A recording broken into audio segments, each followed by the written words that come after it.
Assalamualaikum, selamat pagi sahabat Polantas. Ini arus lalu lintas di pagi hari ini di Simpang Jambutape.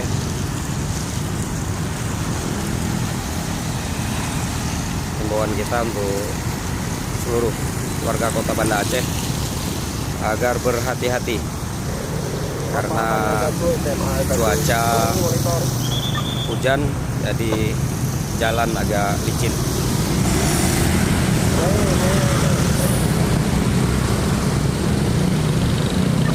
Utamakan keselamatan walaupun kita semua buru-buru. Kemudian himbauan kita agar selalu utamakan ambulan yang emergensi, memberikan jalan untuk ambulan yang emergensi. Terima kasih, hati-hati sahabat Polantas.